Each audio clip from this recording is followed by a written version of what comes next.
So, it's been a while. I wanted to make this devlog for a while, but I laid out a combination of criteria for it that was overly ambitious. Because of that, school, regular bouts of burnout, and scope creep, I kept pushing off this devlog. Even now I haven't accomplished everything I wanted, but this devlog needs to be made. It's only about a year late anyway. So, many things have been added, improved, revamped since the last devlog. That honestly, I can't remember everything that's changed.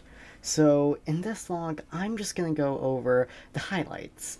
So, without further ado, let's move on to the content. The first change I'm highlighting here is also the most noticeable, and that would be the complete overhaul of the game's world. This change entails both completely remaking the landscape material of the world and replacing all of the trees with more complex models. The trees were assets I acquired for free from a stylized forest asset pack that I found on the Unreal Engine Marketplace, now known as Fab, and then implemented into my PCG forest generators. The landscape material remake is more of a combination of two systems I remade, the game's path system and the material itself.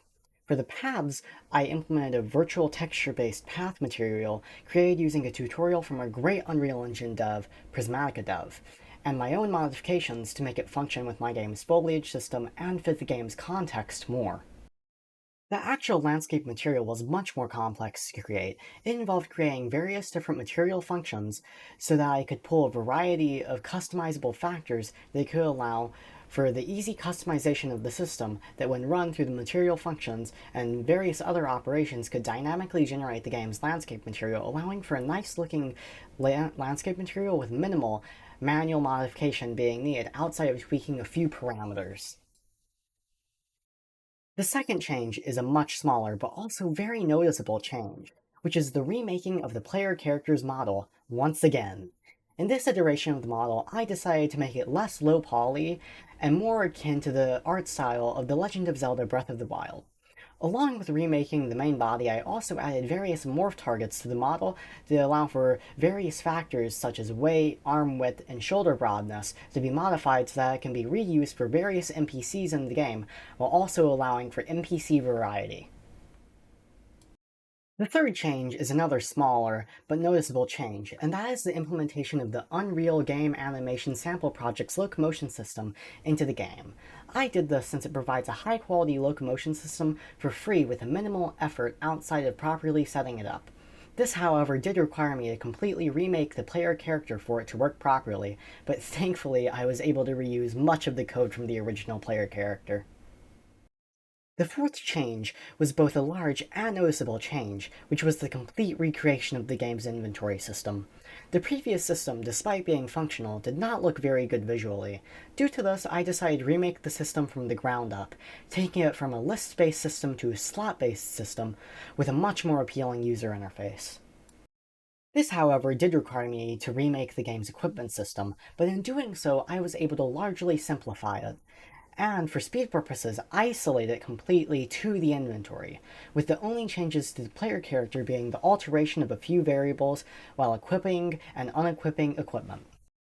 The fifth and final change I will be highlighting in this devlog is the recreation of the game's combat system.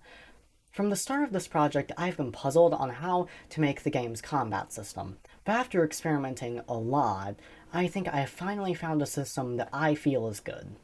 The biggest issue I've had with previous combat systems I've made was the lack of movement and animation.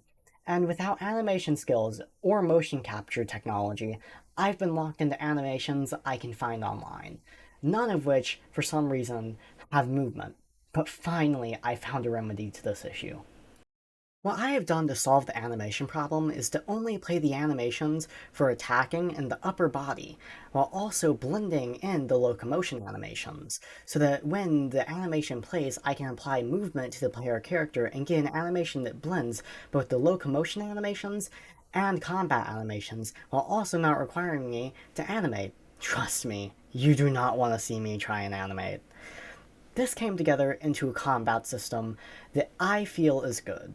I still need to add more animations for different weapons and actually implement damage to the attacks, but so far, visually, It feels good.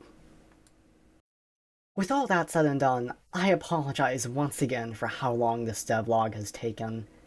Thank you for watching, and I promise, the next devlog won't take a year. I swear it. Have a good rest of your day.